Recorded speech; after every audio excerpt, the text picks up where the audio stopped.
नीटचा जो paper leak झालाय, sample question म्हणून एक्झॅक्ट पेपरचे क्वेश्चन दिलेले ना, त्याच्यामध्ये आणखीन एक वळण आलंय. ऍक्च्युली पेपर फुटला कुठून म्हणणार, नाशिकच्या प्रिंटिंग प्रेस मधून गेला, मग तो हरियाणा राजस्थान ही लिंक होतीच. त्याच्याबरोबर नवीन एक गोष्ट आता काय, लातूरचे कुलकर्णी सर हे ऍक्च्युली काय होते, लातूरमध्ये केमिस्ट्री शिकवायचे.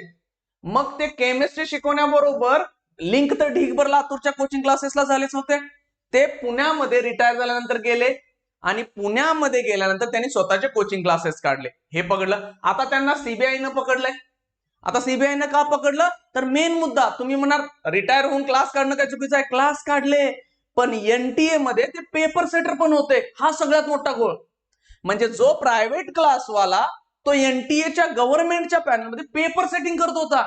मग ह्याच्या मागे छोटा मोठा माणूस कोण नसणारच आहे, कारण क्लासवाल्याला पेपर सेटिंगसाठी असं कधीच होऊ शकत नाही. पण हे होते बाबा. त्यांनी काय केलं, आपल्या कोचिंग क्लासेसमध्ये पेपर वाटायला चालू केला. आता तिथं एक नव्हतं, इथे गेम काय खेळली की त्यांनी जो पेपर दिला क्लासमध्ये तो पेपरचे क्वेश्चन लिहून दिले. म्हणजे काय, सापडू नये, व्हॉट्सअपवर जाऊ नये किंवा कुठल्याही सोशल मीडियावरनं वगैरे असं दिलेलं नाही, पेपरचे क्वेश्चन लिहून दिलेत.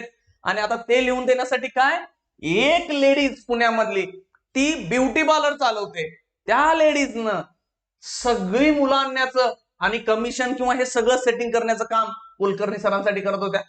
आता ती लेडी ब्युटी पार्लर, सगळे कॉन्टॅक्ट मोठ्या मोठ्या फॅमिलींशी, ज्यांची मुलं नीटला वगैरे बसले असतील, कुलकर्णी सरांकडून तो पेपर विकला जाण्यासाठी ह्या एजंट म्हणून काम करायचे. आणि तो 20 लाख 25 लाख 30 लाखाला दिला. मग अशा पद्धतीने जी काय मुलं गोळा केली त्या सगळ्यांना पेपरचे क्वेश्चन दिले आणि त्या क्वेश्चन बरोबर त्याचे आन्सर पण दिले. आणि क्वेश्चन काय, सॅम्पल म्हटले, आता ऑब्व्हियसली म्हणताना सॅम्पलच म्हणतात ना सगळे. आणि त्या पद्धतीनं तो पेपर त्या लेडीजनं वाटला गेला. त्यांच्या ट्युशनची स्पेशल बॅच केली. मग परीक्षेच्या आधी स्पेशल बॅच, आणि त्या स्पेशल बॅचचे काही ढीगभर पैसे घेतले असेल आणि वर्गामध्ये सगळे क्वेश्चन डिस्ट्रीब्युट केले आणि दिले गेले. तेच क्वेश्चन परत कुठं आले, पेपरला आले आहे असे. आणि मग पेपरला आल्यानंतर मग तुम्हाला माहितीच आहे पुढे काय काय झालं.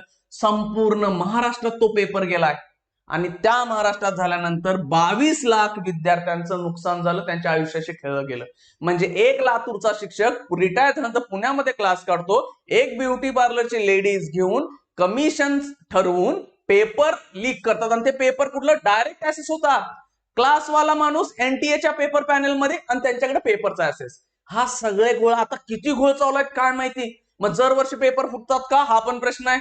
कारण सापडला तर चोर, असं चाललंय ना. 21 ला घोळ झाले, 24 ला झाले, 26 ला मध्ये झालेत की नाही ह्याच्यावर प्रश्नचिन्ह आहे. आणि मला नाही वाटत की हा फक्त एक शिक्षक ह्याच्या मागे असेल, खूप मोठ्या गोष्टी असणार आहेत त्याच्या मागे.